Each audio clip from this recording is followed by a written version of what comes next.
10월 31일 하나님 말씀 에베소서 6장 18절부터 24절까지입니다. 한 절씩 같이 교독하겠습니다. 모든 기도와 간구를 하되 항상 성령 안에서 기도하고 이를 위하여 깨어 구하기를 항상 힘쓰며 여러 성도를 위하여 구하라. 또 나를 위하여 구할 것은 내게 말씀을 주사 나로 입을 열어 복음의 비밀을 담대히 알리게 하옵소서 할 것이니 이 일을 위하여 내가 쇠사슬에 매인 사신이 된 것은 나로 이 일에 당연히 할 말을 담대히 하게 하려 하심이라. 나의 사정 곧 내가 무엇을 하는지 너희에게도 알리려 하노니 사랑을 받는 형제요 주 안에서 진실한 일꾼인 도기고가 이 모든 일을 너희에게 알리리라. 우리의 사정을 알리고 또 너의 마음을 위로하기 위하여 내가 특별히 그를 너희에게 보내었노라. 아버지 하나님과 주 예수 그리스도께로부터 평안과 믿음을 겸한 사랑이 형제들에게 있을지어다. 우리 주 예수 그리스도를 변함없이 사랑하는 모든 자에게 은혜가 있을지어다. 아멘. 이것은 하나님의 말씀입니다. 어제 본문에 이어서 오늘 본문에 이제 마지막으로 에베소 교회 성도들에게 사도 바울이 요청하는 내용이 계속해서 등장을 하죠. 어제 본문에는 주 안에서 강건하여 주고 주의 힘으로 강건하여져라. 그리고 마귀의 계계를 대적하기 위해서 그리고 그 싸움에서 승리하고 흔들리지 않고 견고히 서기 위해서 하나님의 전신갑주를 입으라. 방어할 때 쓰는 것이 있었고 공격할 때 쓰는 게 있었죠. 가장 중요한 게 공격 무기가 가장 중요하죠. 그래야 승리할 수 있으니까요. 말씀의 사람이 되라. 이게 어제 본문의 내용이었고 오늘은 마지막으로 한 가지 더 기도의 사람이 되라 라는 이야기를 하고요. 그리고 오늘 본문을 마칩니다. 본문을 몇 가지만 좀 살펴보도록 하겠습니다. 먼저 18절 같이 읽겠습니다. 시작. 모든 기도와 간구를 하되 항상 성령 안에서 기도하고 이를 위하여 깨어 구하기를 항상 힘쓰며 여러 성도들을 위하여 구하라. 기도하라고 이야기를 하는데 이 부분에 세 가지로 좀 나눌 수 있어요. 첫 번째가 뭐냐 하면 성령 안에서 기도하라. 그러니까 우리의 간구와 우리의 기도가 성령 안에서 이루어지면 우리가 바라고 우리가 원하는 기도가 아니라 성령께서 바라고 성령께서 원하시는 기도로 우리가 기도하게 되겠죠. 결국 성령께서 우리를 위해 어떻게 기도하는지 로마서가 우리에게 알려주죠. 성령이 말할 수 없는 탄식으로 너희를 위해 날마다 기도하고 계신다. 교회를 위해 날마다 기도하고 계시고 성도를 위해 날마다 기도하고 계신다는 거죠. 생각을 해보면 에베소 교회 성도들의 입장에서 유대인 성도들은 이방인 그리스도인들이 마음에 들지 않고 이방인 그리스도인들은 유대인 그리스도인들이 별로 마음에 들지 않죠. 그럼 되게 중요한 게 서로가 서로를 위해 기도했을까? 이게 쉬운 일이 아닌 거죠.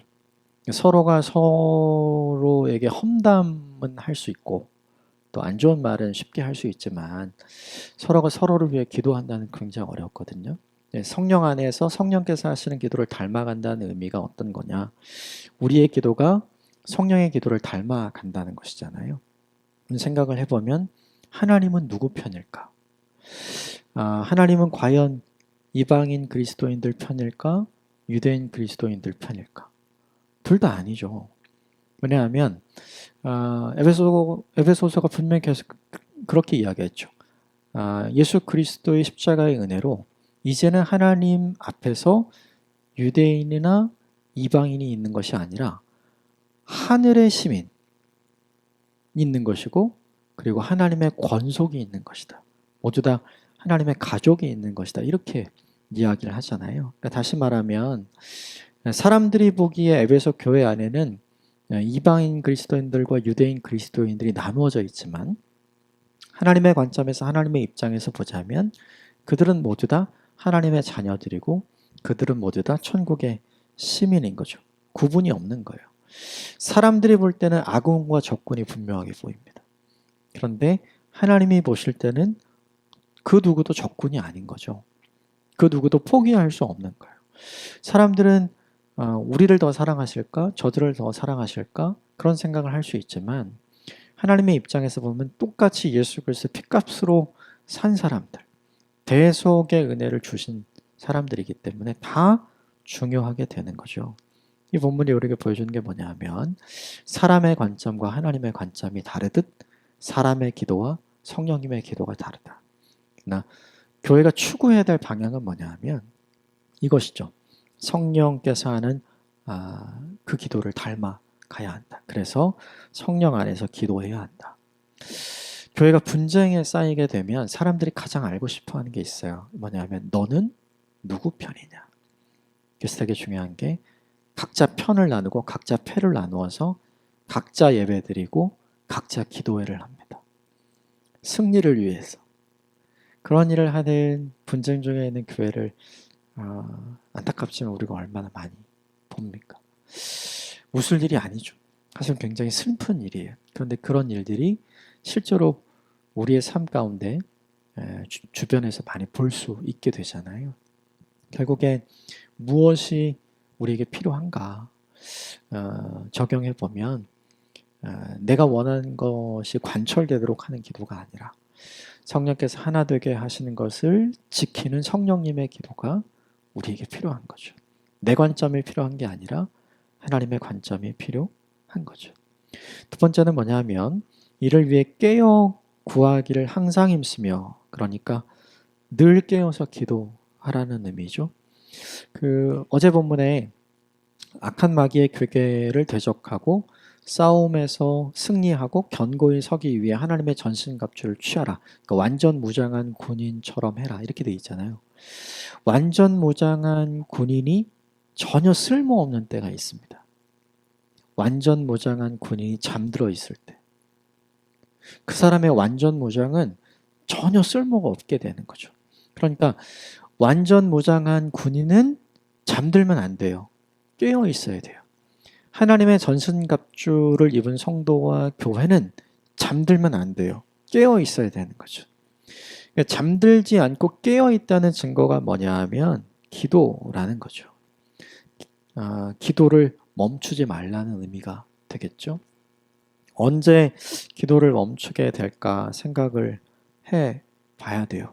마음이 힘들면 오히려 더 많이 기도해야 되는데 마음이 힘들면 하던 기도도 멈추게 되잖아요.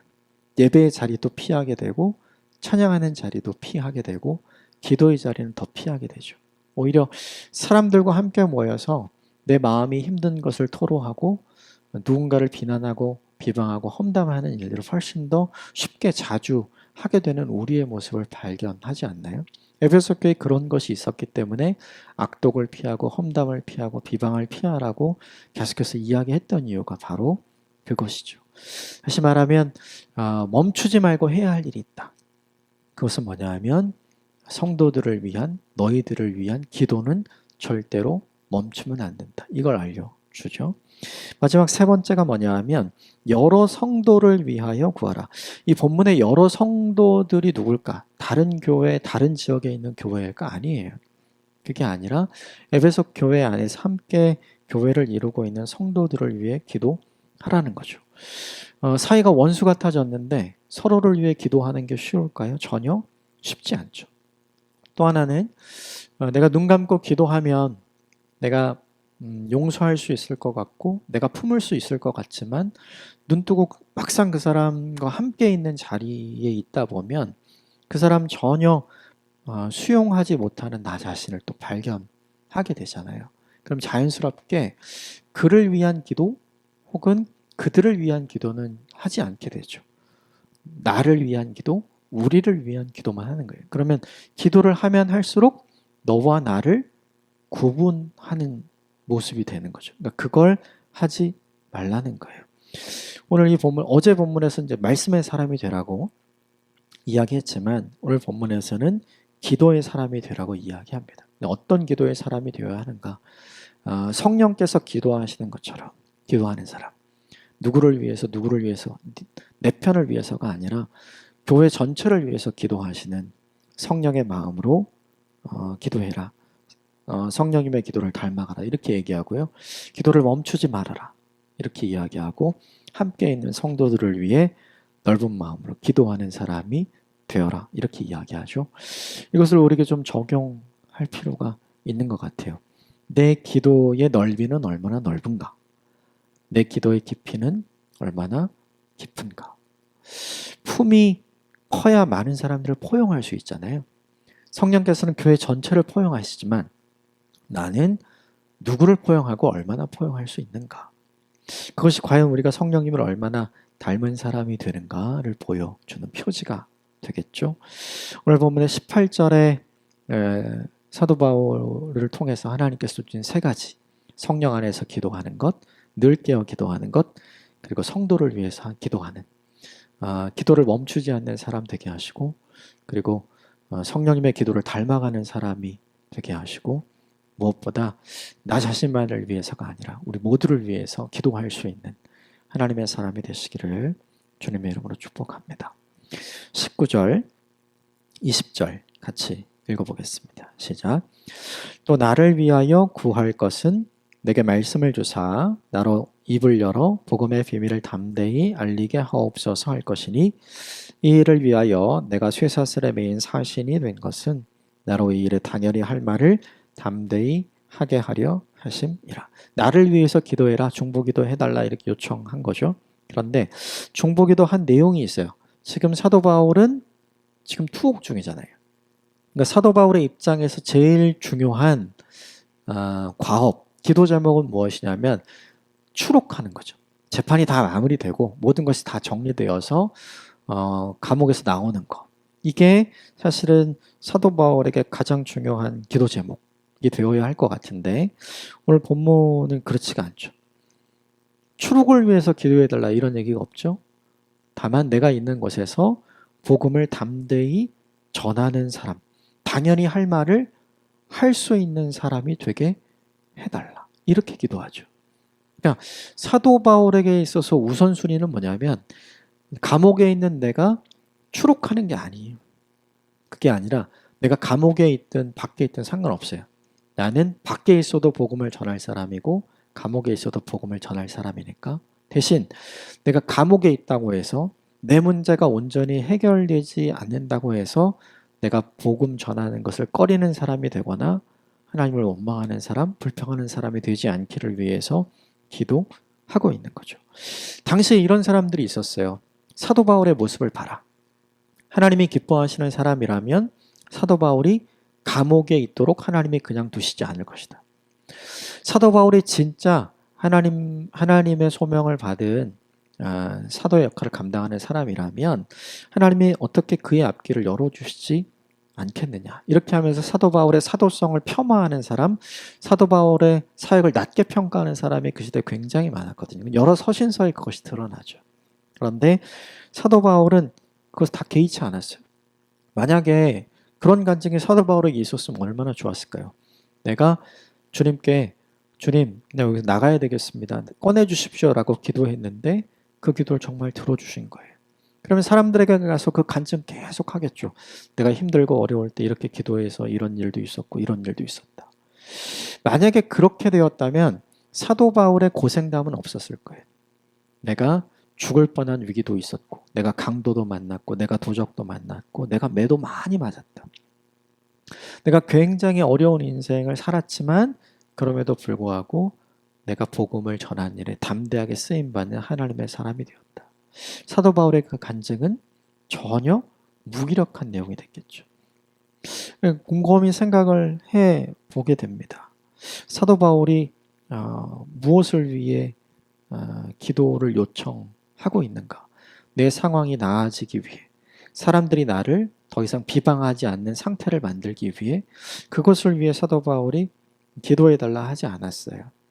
사도 바울은 자기 자신을 위해서 기도해달라는 게 아니라 복음을 위해서 기도해달라는 거죠. 이 복음 전도의 길이 막혀지지 않도록 기도해달라는 거예요. 결국 이 본문의 사도 바울의 모습을 보면 사도 바울에게 중요한 게 있습니다. 사도 바울에게 중요한 건 자신보다 주님이 더 중요해요. 왜 그랬는가? 이유가 있어요. 주님께 중요했던 것이 주님보다 사도 바울이 더 중요했잖아요. 예수님께. 그걸 다메섹 도상에서 사도 바울이 경험한 거잖아요. 예수님이 나보다 나를 더 위하는 사람이구나. 이걸 알게 된 거죠. 그래서 사도 바울이 자기 인생을 바꾸잖아요. 이제 이렇게 바꾸는 거예요. 나도 내 인생보다 주님을 더 아끼고 위하는 사람으로 남은 인생을 살겠다.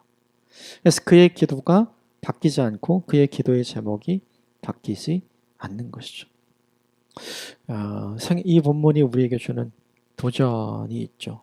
그것은 무엇이냐면 사도 바울의 관점에서 사도 바울에게 좋은 것과 사람들의 관점에서 사도 바울에게 좋은 게 전혀 달라요.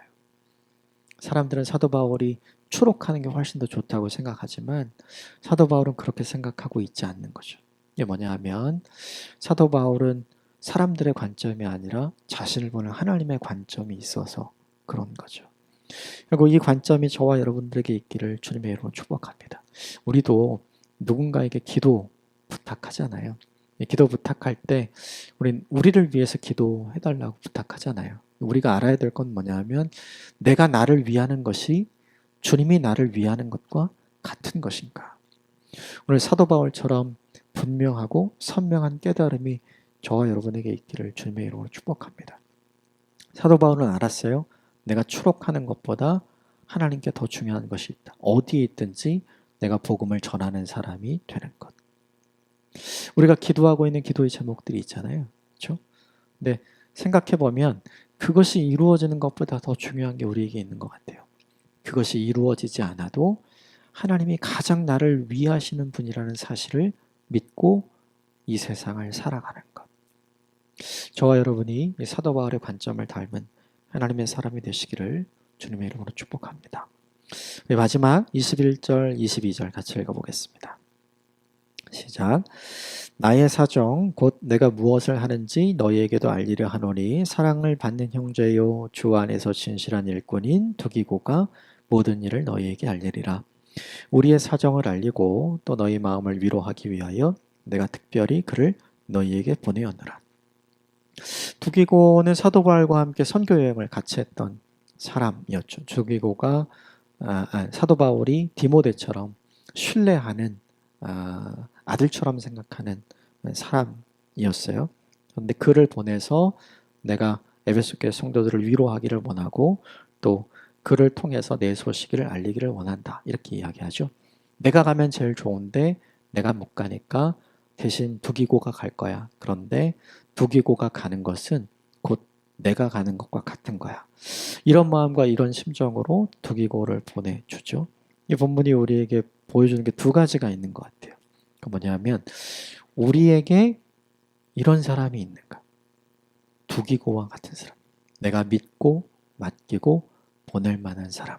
가서 내가 위로하는 것처럼 위로할 수 있는 사람. 내가 격려하는 것처럼 격려할 수 있는 사람. 내 마음과 내 생각과 내 뜻을 가장 잘 알고 있는 사람. 나처럼 이야기해 줄 수 있는 사람. 그런 사람이 우리에게 있는가 곰곰이 생각해 봐야죠. 그런 사람이 저와 여러분에게 있게 되기를 주님의 이름으로 축복합니다. 사도 바울과 두기고의 만남은 하나님의 작품이잖아요. 저와 여러분의 인생 가운데 내가 말하는 것처럼 내가 가는 것처럼 내가 격려하는 것처럼 나 대신에 나와 같은 마음과 같은 생각과 같은 전심으로 함께 일을 할 수 있는 동역자가 있게 되기를 주님의 이름으로 축복합니다. 또 하나는 뭐냐면 사도 바울이 두기고를 보냄으로 에베소 교회의 성도들을 격려하고 위로하기를 원했잖아요. 이게 뭐냐면 사람 때문에 에베소 교회의 성도들이 힘들었어요. 유대인 그리스도인들과 이방인 그리스도인. 쉽게 말하면 유대인 그리스도인들은 이방인 그리스도인 때문에 힘들었고 이방인 그리스도인은 유대인 그리스도인들 때문에 힘들었던 거잖아요. 사람 때문에 힘든 거였어요. 이 본문이 보여주는 또 한 가지 메시지는 뭐냐면 사람이 진짜 위로다. 사람 때문에 힘들기도 하지만 오늘 두기고를 통해서 사도 바울이 위로를 전하고 격려를 전하고 회복과 치유를 전하는 거잖아요.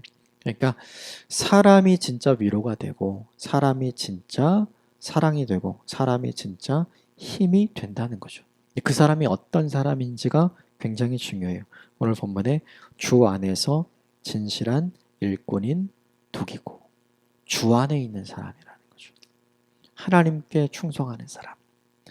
하나님의 일꾼 된 사람, 하나님을 주인인 줄 알고 사는 사람, 하나님의 인생의 목표인 줄 알고 사는 사람. 그 사람이 누군가에게 진짜 위로를 줄 수 있고 누군가에게 진짜 힘이 될 수 있다는 거죠. 이걸 잘 기억하셨으면 좋겠어요. 우리가 누구에게서 위로를 받고 우리가 누구에서 힘을 얻는가. 예수님으로부터 위로와 격려를 얻고 하나님 말씀으로부터 위로와 격려를 얻고 때로는 성령님께서 말할 수 없는 은혜로 우리에게 위로와 격려를 주시기도 하지만 오늘 본문의 두기고와 같은 사람을 통해서 우리도 격려를 얻고 위로를 얻는다는 거죠. 그래서 저는 이 만남이 저와 여러분에게 있게 되기를 주님으로 축복합니다. 우리가 주 안에서 선물과 같은 만남을 갖게 되기를 주님의 이름으로 축복합니다. 주 안에서 우리에게 힘이 되고 격려가 되고 위로가 되고 회복이 되는 아름다운 관계와 만남이 저와 여러분의 인생에 있는 삶을 살게 되기를 주님의 이름으로 축복합니다. 오늘 몇 가지를 함께 나눴어요. 새 사람으로 살기 위해, 하나님께 사랑받는 자로 살기 위해, 빛의 자녀로 살기 위해, 이전과는 다른 모습으로 살기 위해 어제 본문에는 말씀의 사람이 되라 이거였죠. 오늘 본문에는 기도의 사람이 되라.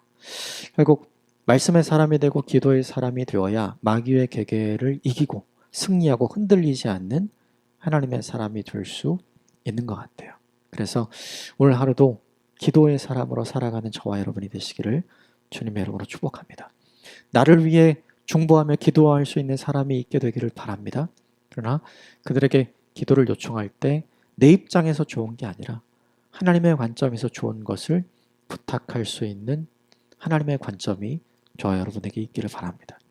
그리고 마지막으로 세 번째, 두기고와 같은 동역자가 저와 여러분에게 있기를 바라고, 무엇보다 중요한 건 주 안에서 이 만남이 위로가 되고 힘이 되고 격려가 되고 회복이 되잖아요. 주 안에서 이런 만남을 저와 여러분이 일평생을 살아가면서 경험하게 되기를 주님의 이름으로 축복합니다. 함께 기도하겠습니다.